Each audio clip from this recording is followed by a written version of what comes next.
नमस्कार, आपका स्वागत है फटाफट खबरों में। मैं हूं आपके साथ भावना रनौत। आज हम लेकर आए हैं उत्तराखंड के हर छोटे बड़े शहर की सबसे तेज और ताजा खबरें। तो चैनल को सब्सक्राइब कीजिए और वीडियो कहां से देख रहे हैं कमेंट बॉक्स में जरूर बताएं।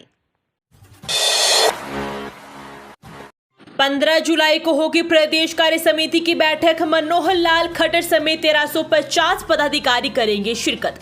लोकसभा चुनाव के बाद 2 सीटों पर उपचुनाव से फारिग होने के बाद भाजपा के प्रदेश स्तरीय नेता और कार्यकर्ता आगामी सांगठनिक और चुनावी रणनीति पर मंथन करने के लिए देहरादून में जुटेंगे।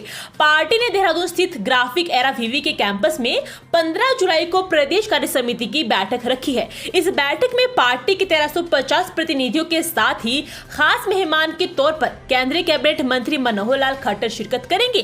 प्रदेश प्रभारी, मुख्यमंत्री, प्रदेश अध्यक्ष समेत पार्टी के सभी प्रमुख नेताओं का पार्टी पदाधिकारियों को मार्गदर्शन प्राप्त होगा।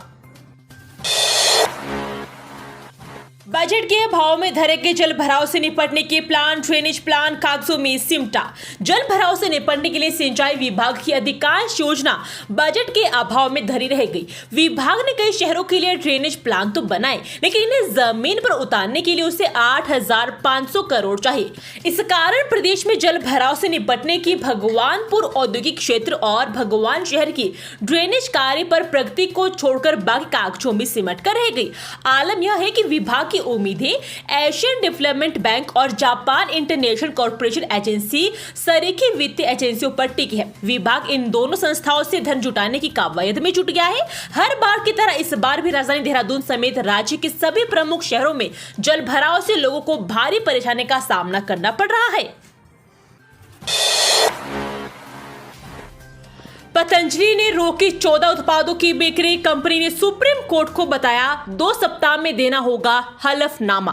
पतंजलि ने 14 उत्पादों की बिक्री रोक दी है। यह जानकारी पतंजलि आयुर्वेद लिमिटेड ने मंगलवार को सर्वोच्च न्यायालय को दी। कंपनी ने बताया कि उन 14 उत्पादों की बिक्री रोक दी है जिनका विनिर्माण लाइसेंस उत्तराखंड राज्य लाइसेंसिंग प्राधिकरण ने अप्रैल में निलंबित कर दिया था। सर्वोच्च अदालत भारतीय चिकित्सा संघ की याचिका पर सुनवाई कर रही थी। मामले की अगली सुनवाई 30 जुलाई को होगी।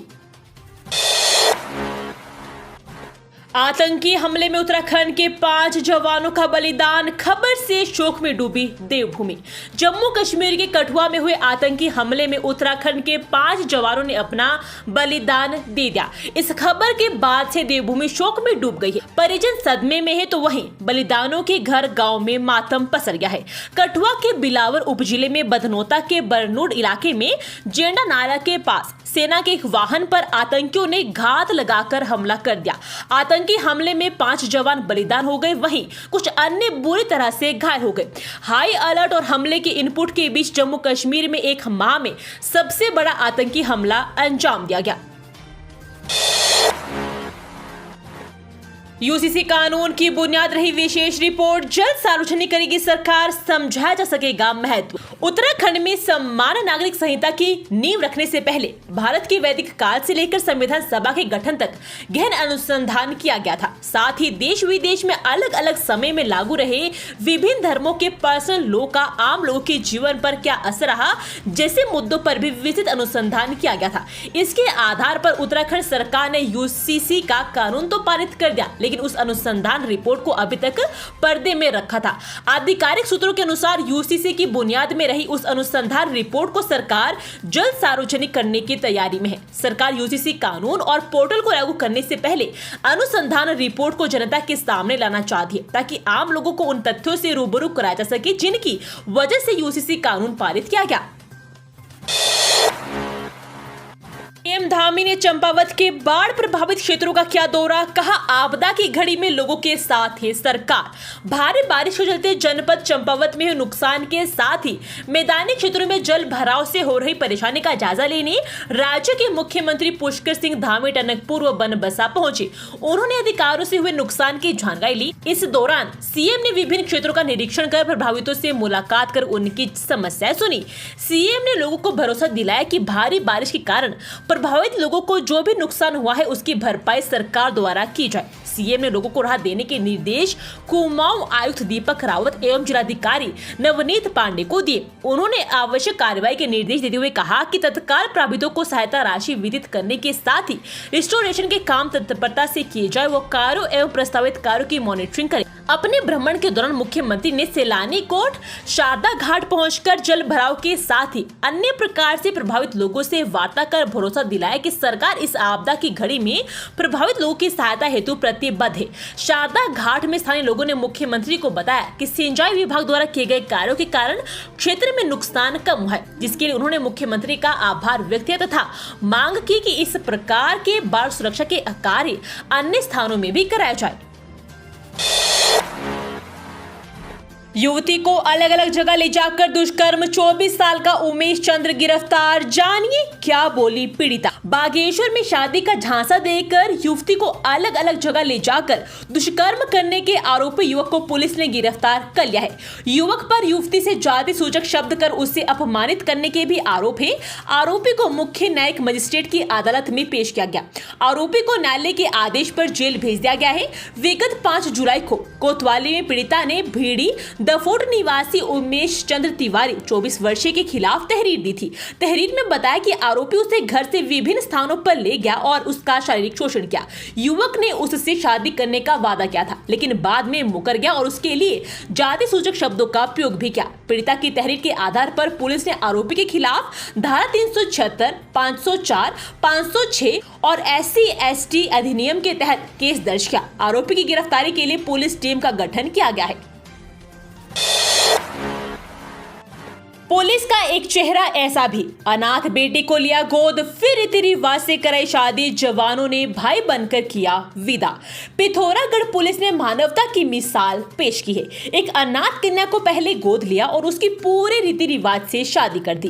पुलिस के जवानों ने अनाथ लड़की की धूमधाम से शादी कराकर उसे ससुराल के लिए विदा किया। पुलिस के इस नेक कार्य की सर्वोच्च सराहना हो रही है। जानकारी के अनुसार प्रतिसार निरीक्षक नरेश चंद्र जखमोला को कुछ समय पूर्व शहर में एक मंदिर के पास पुष्पा नाम की एक लड़की मिली थी।